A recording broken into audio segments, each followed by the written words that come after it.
Décidément, tous les films d'action hollywoodiens se ressemblent. Je pensais que Criminal serait l'exception, qu'il se détacherait du lot, mais visiblement je me trompais. Tant pis. Eh bien c'est YouTube et aujourd'hui je vais vous parler d'un film que j'ai vu récemment, je l'ai vu hier soir. Il s'agit de Criminal, un espion dans la tête. Un film réalisé par Ariel Roman, un réalisateur israélien à qui on doit l'excellent The Iceman, qui est un film noir, sombre, trépidant, avec une sacrée brochette d'acteurs. Trêve de bavardage. Alors, pour parler du casting, on a donc Kevin Costner, qui a fait ses preuves par le passé. C'est un acteur brillant, un acteur de renommée, qui a surtout fait beaucoup de chefs-d'œuvre lorsqu'il était jeune. C'est vrai qu'en vieillissant, on a tendance à le mettre dans des beats, dans des navets, dans des films d'action à deux balles, des blockbusters qui ne fonctionnent pas bien. Et c'est dommage de jeter cet acteur aux oubliettes car il a une présence scénique assez particulière. Dans le film, on a également Gary Oldman qui a participé à la trilogie The Dark Knight en tant que commissaire Gordon, très, très bon acteur. On a Gal Gadot qui a fait ses premiers pas en tant que Wonder Woman dans Batman vs Superman. On a également vu dans les Fast and Furious. On a également Tommy Lee Jones, que l'on ne présente plus, Ryan Reynolds, notre nouveau Deadpool, et Alice Eve, qui est une actrice qui a joué dans le film Before We Go avec Chris Evans. Donc un sacré casting très riche, avec des acteurs évidemment bourrés de talent, des acteurs avec une sacrée réputation. Pour parler du synopsis, donc dans le film, la CIA prend une décision difficile pour contrecarrer un complot en fait, ainsi qu'une catastrophe nucléaire. Et donc ils font le choix d'implanter la mémoire et le savoir-faire d'un agent de la CIA décédé dans le cerveau d'un dangereux criminel. Et ce dangereux criminel devient alors l'unique chance d'achever la mission de l'agent mort sur le terrain. Donc on a une base de travail, on a un casting très alléchant et un réalisateur qui a fait ses preuves par le passé. Et malgré tous ces bons ingrédients, figurez-vous que le film est bourré de défauts. Premièrement, il y a beaucoup de facilités scénaristiques. Il y a beaucoup de scènes qui sont bâclées, qui ne sont pas recherchées, qui sont jetées par la fenêtre, et je trouve ça vraiment dommage parce que l'idée de base est extrêmement intéressante. Il y a un petit côté science-fiction, et j'avais hâte de voir ce qu'ils allaient faire avec ce sujet-là, mais malheureusement ils se sont précipités, ils n'ont pas assez approfondi les scènes, les séquences, les passages. Et je vais prendre tout de suite un exemple. Dans le trailer, on voit une scène d'opération où on nous montre clairement qu'on essaie de transférer donc la mémoire de Ryan Reynolds dans l'esprit de Kevin Costner. Donc c'est une scène clé, c'est une scène phare, c'est même une scène d'introduction, puisque c'est à partir de là que donc il va voir le déroulement de l'histoire, les péripéties, etc. Donc c'est vraiment le pilier du film, les fondations. Et donc pour moi, c'était la scène à ne pas rater, à ne pas manquer. Et, il s'avère que la scène est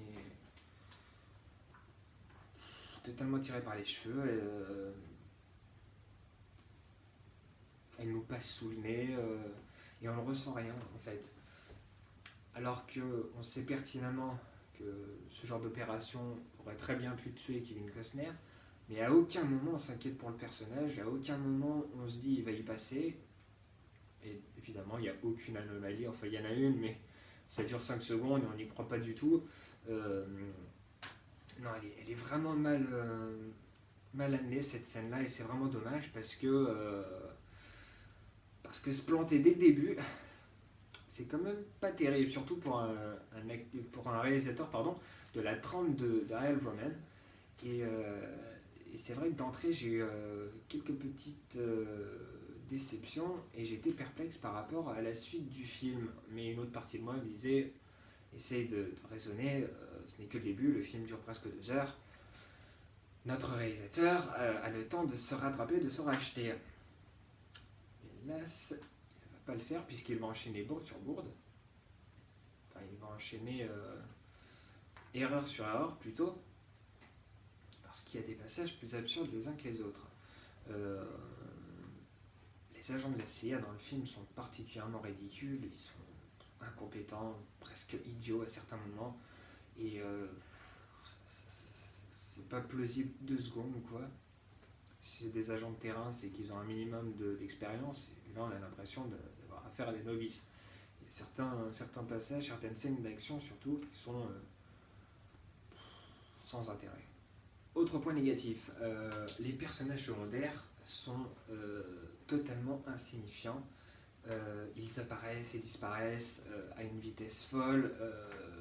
Je vous dis, ils rentrent dans une pièce, puis ils ressortent, et ça nous fait ni chaud ni froid. Ils ne marquent pas les spectateurs, ils ne laissent pas leur empreinte, ils ne nous transcendent pas. Et c'est assez hallucinant quand on voit des acteurs qui ont vraiment de sacrées filmographies, si je puis dire, surtout de sacrés palmarès pour la plupart. Et là, franchement, on les limite, on les réduit plutôt à des rôles de figurants, et ça craint énormément. Et je parle pas des méchants, qui n'inspirent pas du tout la peur. Pour tout vous dire, le méchant principal du film,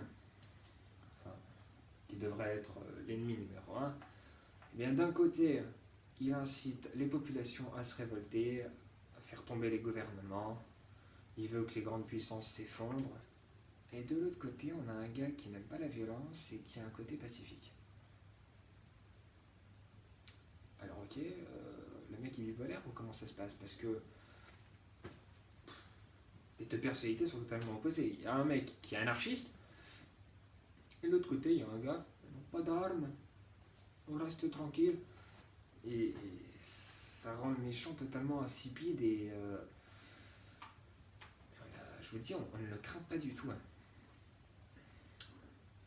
Autre point négatif, tout tourne autour du personnage de Kevin Costner qui s'appelle donc Jericho. Et même si justement l'acteur fait un super job, et il est très bien dans ce rôle-là, je n'en dis pas plus, mais il dégage quelque chose. Et il fait du bon boulot, mais on reste malheureusement focalisé sur son personnage beaucoup trop longtemps, et ça nous fait totalement oublier le véritable enjeu du film. Et la menace finalement qui guette notre monde passe au second plan. Ce qui rend le film peu dramatique, et ce qui rend l'intrigue peu crédible finalement. Le film perd de son sérieux. Alors qu'à la base, justement, on devrait avoir les chocottes pour toutes les populations, etc. Mais là, pas du tout, puisqu'on se concentre que sur le personnage de Kevin Costner.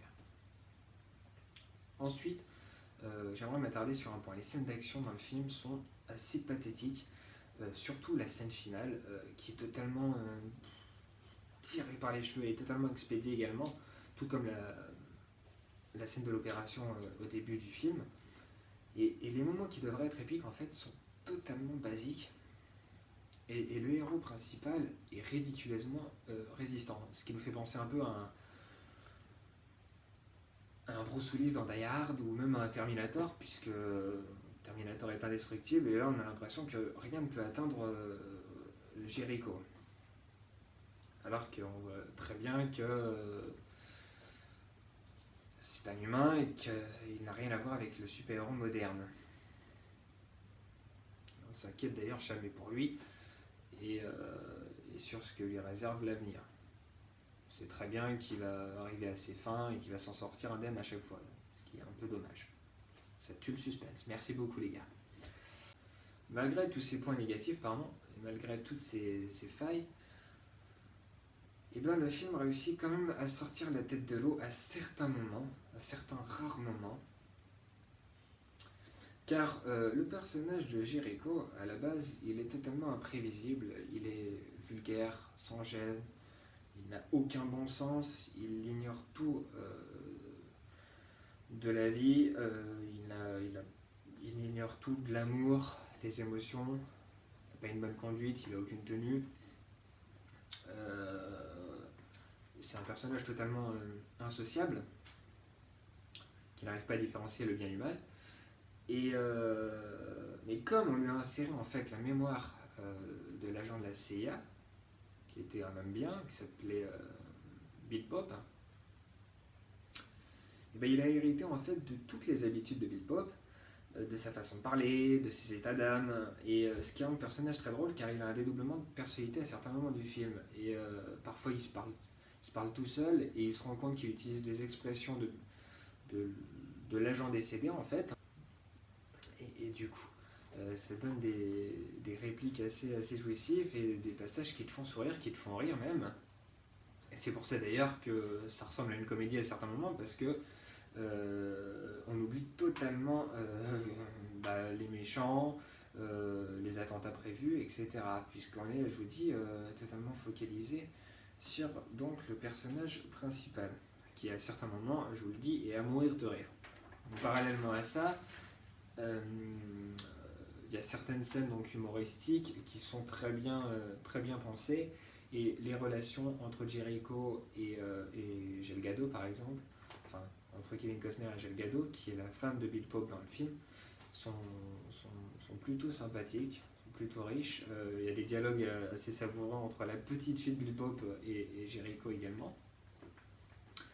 Et tout ça fonctionne assez bien ensemble. Gal Gadot d'ailleurs est pétillante dans le film, et elle nous montre qu'elle a des talents d'actrice, ce n'est pas juste une bimbo qui fait des cascades et qui sait bien se battre. Non, elle a quelque chose, elle dégage quelque chose, elle a un physique atypique, se différencie de beaucoup de comédiennes. Et d'ailleurs, le film, à certains moments, m'a fait un peu penser à des films de Besson, surtout les derniers, qui sont pas terribles. Parce que parfois, on se retrouve avec des fins très médiocres comparées au reste du film. Et là, c'est un petit peu pareil. Les 20 dernières minutes, c'est lourd. Ils auraient dû remplacer ces 20 dernières minutes parce que en fait, ça devrait être totalement palpitant, on devrait avoir le rythme cardiaque qui augmente, mais pas du tout. On n'est pas du tout réceptif, on n'est pas du tout captivé par le moment, on regarde, en étant totalement indifférent, en levant les yeux au ciel, parce que parfois certaines scènes, certains plans sont exagérés, il y a des courses-poursuites qui durent 5 secondes, enfin c'est... Je vous dis, les 20 dernières minutes ne sont pas potables. C'est dommage. Parce que du coup, ça fait chuter le film. Parce qu'il y a certains moments qui sont délicieux.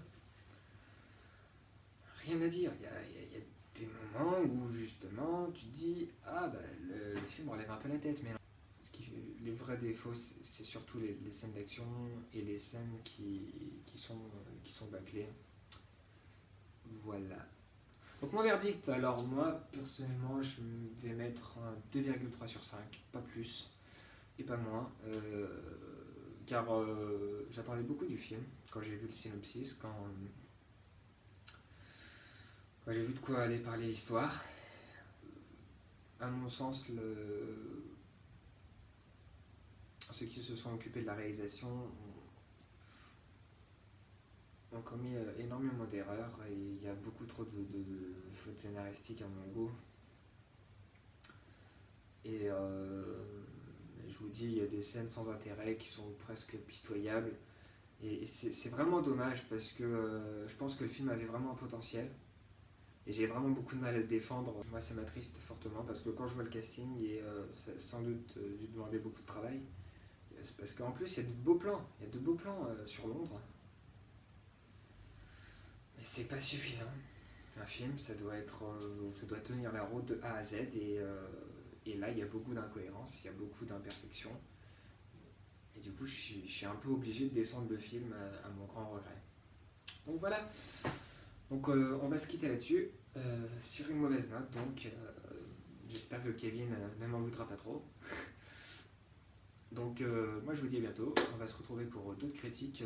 Je pense que la prochaine sera sur Nice Guys, un film avec Ryan Gosling et Russell Crowe, un film qui a l'air totalement délirant et qui est réalisé par le même réalisateur que Iron Man 3, le nom m'échappe pour le moment, mais vous saurez tout la prochaine fois. Allez, tchuss!